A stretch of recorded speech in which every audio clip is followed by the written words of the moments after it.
மறைந்த தென்னாப்பிரிக்காவின் முன்னாள் ஜனாதிபதி நெல்சன் மண்டேலாவுக்கு ஜனாதிபதி மஹிந்த ராஜபக்ச தனது ஆழ்ந்த அனுதாபத்தை வெளியிட்டுள்ளார். தென்னாப்பிரிக்க ஜனாதிபதி ஜேக்கப் ஜூமாவுக்கு கடிதம் ஒன்றை அனுப்பி வைத்ததன் மூலம் தமது அனுதாபத்தை ஜனாதிபதி மஹிந்த ராஜபக்ச தெரிவித்துள்ளார்.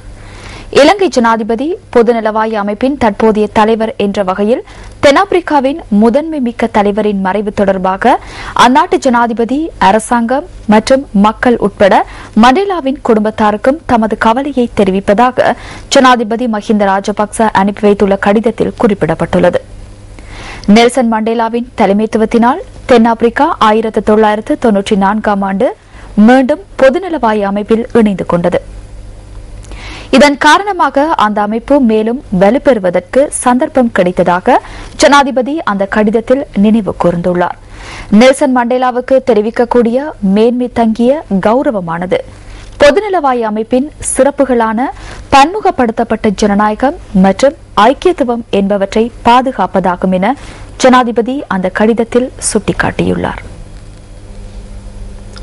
தென்னாப்பிரிக்க மக்களின் சுதந்திர போராட்டத்தின் தலைவரான நெல்சன் மண்டேலாவின் மறைவு தொடர்பாக பன்னாட்டு அரசு தலைவர்கள் தமது இரங்கல் செய்தியை வெளியிட்டுள்ளதுடன் உலக அமைப்புகள் தமது கவலையை வெளியிட்டுள்ளன.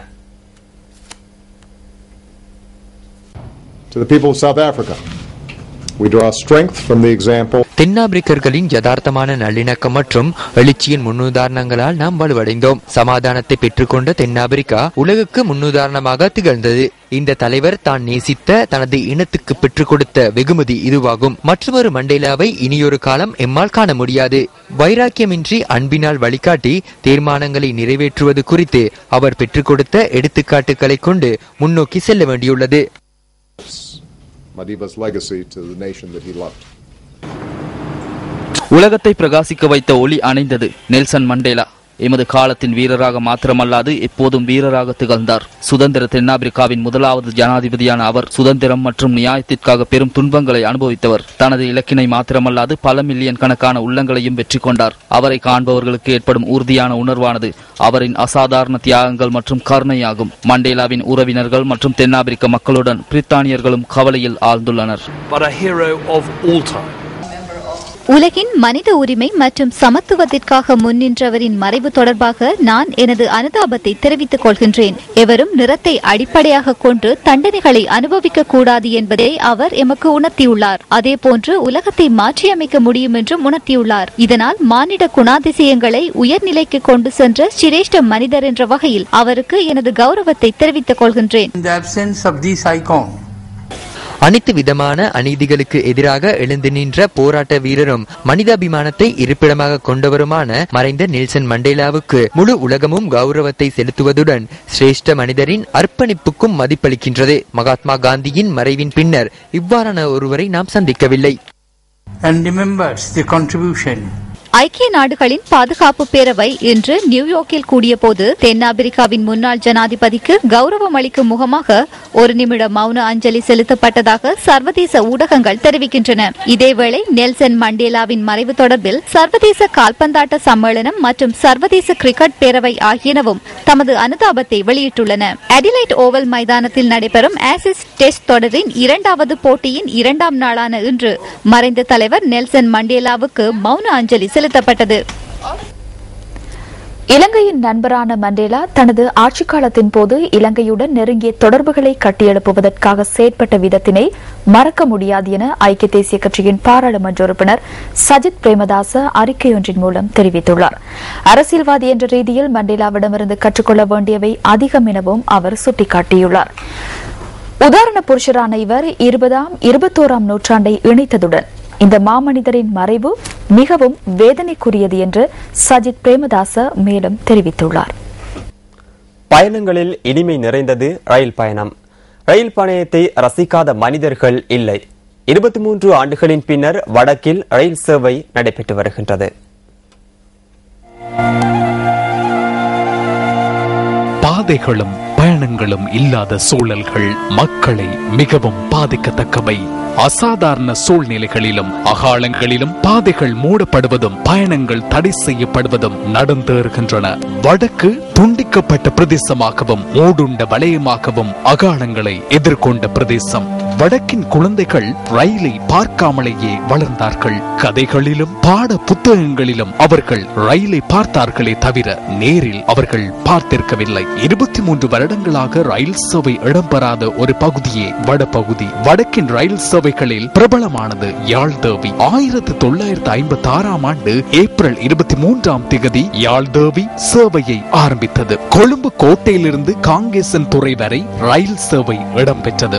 90ஆம் ஆண்டு ஜூன் 12ஆம் தேதி முறைகண்டியில் வைத்து கன்னிபடிக்கு இலக்காகிய போது வவுனியா முதல் காங்கேசன் துறை வரையான சேவை தடைப்பட்டது. 23 ஆண்டுகளின் பின்னர் தற்பொழுது கிளிநொச்சி வரையில் ரயில் சேவை இடம்பெற்று வருகிறது. இங்கிருந்து ரயில் போறது எவ்வளவு சுகம்.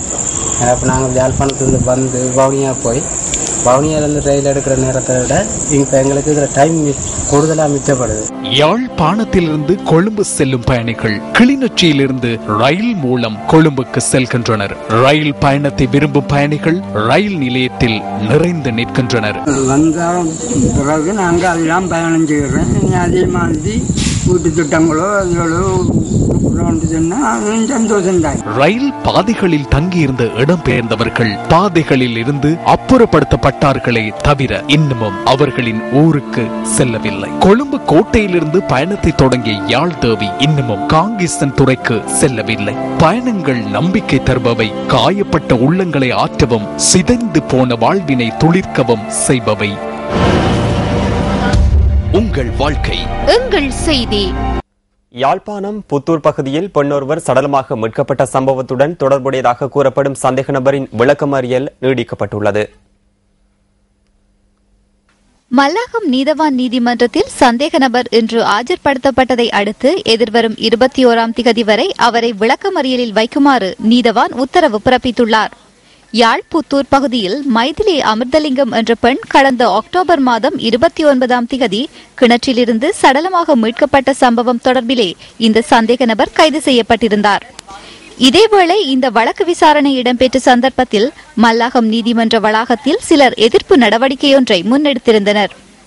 யாழ்ப்பாணத்தில் இடம்பெறும் இவ்வாறான நடவடிக்கைகள் தடுத்து நிறுத்தப்பட வேண்டும் என வலியுறுத்தி எதிர்ப்பில் ஈடுபட்ட பெண்கள் இதற்கு எதிரான பதாதைகளையும் ஏந்தியிருந்ததாக எமது செய்தியாளர் கூறினார்.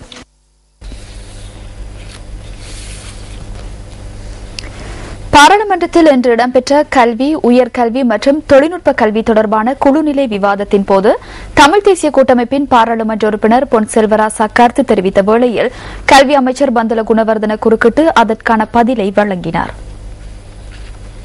ஆசிரியர்களுக்காக ஏறக்குறைய 80 பில்லியன் ரூபாய் ஒவ்வொரு வருடமும் செலவாகிக் கொண்டு இருக்கின்றது. ஆசிரியர்களை உற்பத்தி செய்கின்ற பல்கலைக்கழகங்கள், கல்வியற் கல்லூரிகள், ஆசிரியர் பயிற்சி கலாசாலைகள் என்ற பல நிறுவனங்கள் இருக்கின்றன. இன்று ஆசிரியர் பயிற்சி கலாசாலைகளை மூடுகின்ற ஒரு தருவாயில் இருந்து கொண்டிருக்கின்றது. காரணம், அந்த கலாசாலைகளில்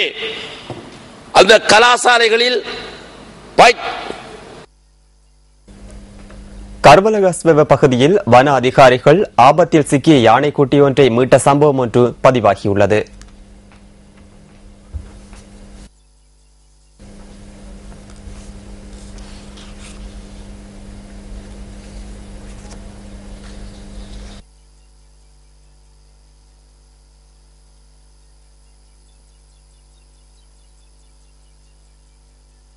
தன்னலமற்ற சமூக சேவையாளர்களை கௌரவிக்கும் 2013ஆம் ஆண்டுக்கான வி விருது வழங்கும் நிகழ்வு ரத்மலான ஸ்டைன் கலையகத்தில் இன்று மாலை நடைபெற்றது.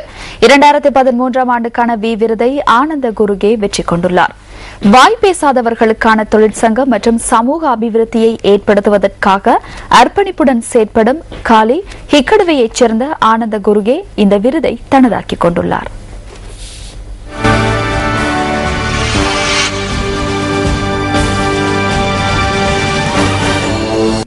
ஐக்கிய நாடுகள் சபையின் தன்னார்வ தொண்டர்களுடன் இணைந்து நியூஸ் ஃபர்ஸ்ட் வி விருது வழங்கும் நிகழ்வை 2வது முறையாகவும் ஏற்பாடு செய்திருந்தது. நெல்சன் மண்டேலாவிற்கு மௌன அஞ்சலி செலுத்தப்பட்டதன் பின்னர் விருது விழா ஆரம்பமானது. ஆயிரக்கணக்கான தன்னலமற்ற சமூக சேவையாளர்களின் பெயர்கள் பரிந்துரை செய்யப்பட்டிருந்த போதிலும் இறுதியாக 12 விண்ணப்பதாரிகள் தெரிவு செய்யப்பட்டனர்.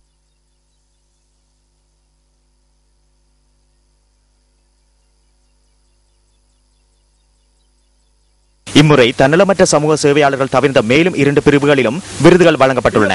சிறந்த இளம் தன்னலமற்ற சமூக சேவையாளர் மற்றும் நீரை பாதுகாத்து எதிர்கால சந்ததிக்கான அர்ப்பணிப்புடன் செயலாற்றும் சமூக சேவையாளரும் தெரிவு செய்யப்பட்டுள்ளனர்.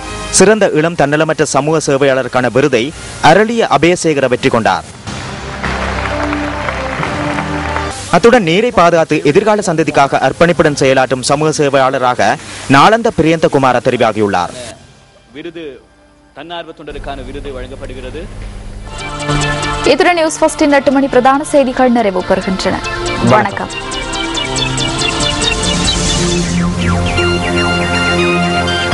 Hotline 0114-896-896 www.newsfirst.lk.